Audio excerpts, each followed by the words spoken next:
Las 8 de la mañana con 32 minutos. Los derechos humanos en Informe 907. Voy contigo, Luis Soriano. ¿Cómo te va? Excelente mañana. ¿Qué pones en la mesa de análisis? Gracias. Hola, Toño, muy buenos días. Saludos a ti y a todo tu auditorio. Acá estamos pendientes y presentes contigo. Oye, fíjate que el pasado domingo, 2 de noviembre, fue el Día Internacional para poner fin a la impunidad de los crímenes contra periodistas, IDEI, por sus siglas en inglés. Desafortunadamente, pues pasó de manera inadvertida tanto en lo privado como en lo público, lo cual creo que nos obliga a tener que no dejar pasar esta fecha. Y si me permites, hablemos de este día tan importante. ¿Está bien, Toño? Adelante, Luis, adelante, te escuchamos. Mira, entre el año 2006 y 2024, más de 1,700 periodistas fueron asesinados en el mundo entero y cerca de 9 de cada 10 casos de estos asesinatos sigue sin resolverse judicialmente.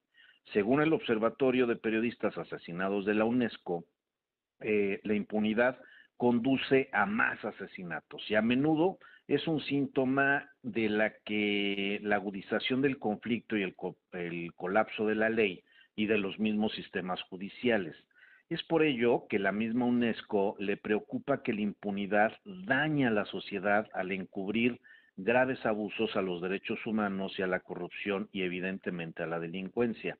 Se ha perdido a los gobiernos, a la sociedad civil, a los medios de comunicación y a todos los interesados que defienden el Estado de Derecho y que se unan precisamente a los esfuerzos mundiales para poder poner fin a la impunidad.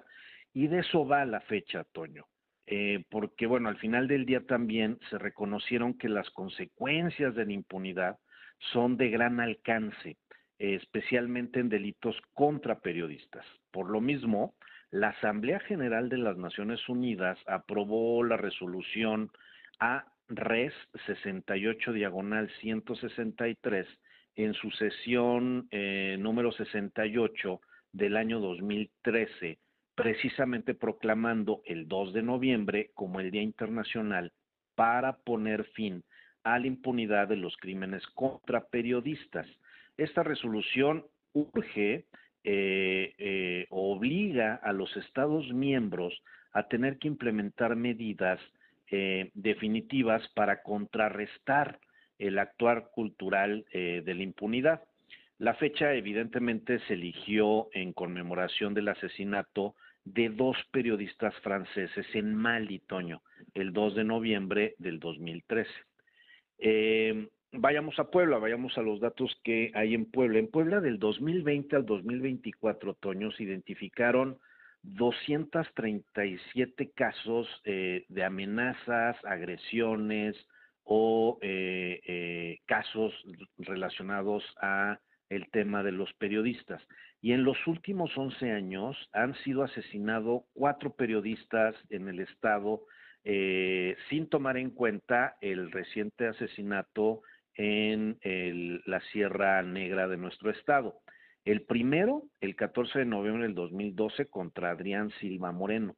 El 15 de abril del 2013, Alonso de la Colina Sordo. El 15 de septiembre del 2016, Aurelio Cabrera Campos. El 23 de mayo del 23, Marco Aurelio Ramírez en Tehuacán.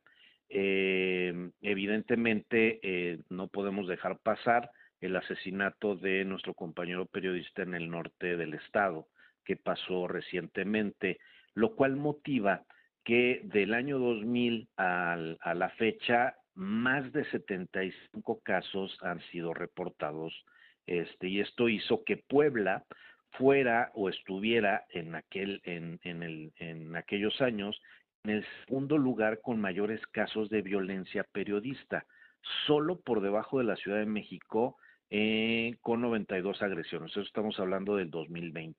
El tipo de agresiones que se vive en el estado de Puebla contra periodistas son diversas, siendo desde el uso ilegítimo del poder público, privación de la libertad, intimidación, hostigamiento, ataques físicos, terminan siendo como los más reiterativos, pero también está el acoso, el hostigamiento y la difamación, que son parte de este esquema sistematizado que impuso el neoliberalismo en el estado de Moreno Valle, por ejemplo, y que es una práctica que siguió Luis Miguel Barbosa realizando todo este tipo de ataques, de hostigamiento, de ataques físicos también. Y bueno, por todo esto, Toño, se obliga en el país o el Estado mexicano se obliga a tener que crear el mecanismo nacional de protección de defensores y periodistas. El tema es que hoy en día el mecanismo está sobresaturado por tantos casos que existen diariamente a nivel nacional y bueno, también en el Estado y en la creación de este mecanismo nacional, que se llama mecanismo nacional y no mecanismo federal, es precisamente porque el mecanismo iba a ser el paraguas de los mecanismos locales o estatales que se tenían que crear o que se tienen que crear, y esto motivó que el Estado de Puebla se obligaran en tiempos del morenovallismo a crear precisamente la Comisión de Protección de Defensores de Derechos Humanos y Periodistas. Comisión que desde su origen, la intención del gobierno en turno era que no funcionara. Y entonces se tiene que buscar hacer una renovación de esta comisión y rejuvenecer esta comisión a los tiempos reales para poder construir procesos. Aún hay muchas cosas por hacer, Toño, en esta materia, y uno es precisamente la designación o la creación del juez o la magistratura en el Poder Judicial que atienda casos de defensores y periodistas. Ya existe en la Fiscalía del Estado un área que atiende precisamente defensores y periodistas, y ahora hace falta cerrar la pinza en el Poder Judicial y que sea una magistratura quien atienda estos casos, o que sea un colegio colegiado, un magistrados colegiados que atiendan estos casos. También las acciones de prevención, Toño, son fundamentales, y creo que se tiene que buscar y voltear a ver a la Comisión de Protección de Defensores de Derechos Humanos y Periodistas en 4 ejes principales. Primero, la prevención. Segundo, el acompañamiento en casos inmediatos, el acompañamiento durante todo el proceso, y finalmente la reinserción en la sociedad de aquellas personas que han sido víctimas de violencia por la actividad que han realizado, ya sea como periodistas o como defensores, pero enfocándonos al tema de periodistas, creo que es parte fundamental que se tiene que tomar en cuenta. ¿Cómo ves, Toño? Sin duda, ¿era urgente este mecanismo de protección para personas defensoras de derechos humanos y periodistas? Sí, era una necesidad en aquellos años, Sí. precisamente todavía en la época de Felipe Calderón. Inclusive fue un llamado de los principales defensores y colectivos en el país, y te menciono los que más impulsaron del lado de los defensores que se creara, y que terminaron siendo ellos los primeros consejeros ciudadanos: Pablo Romo, Edgar Cortés, Michael Chamberlain, son parte de los defensores que estuvieron impulsando desde años anteriores la creación de este mecanismo. Era necesario, Toño, es necesario, y el tema es que hoy está totalmente sobrepasado, y los estados del país no tienen creados sus mecanismos como originalmente se había solicitado que se creara un mecanismo nacional, Sí. que se crearan mecanismos estatales.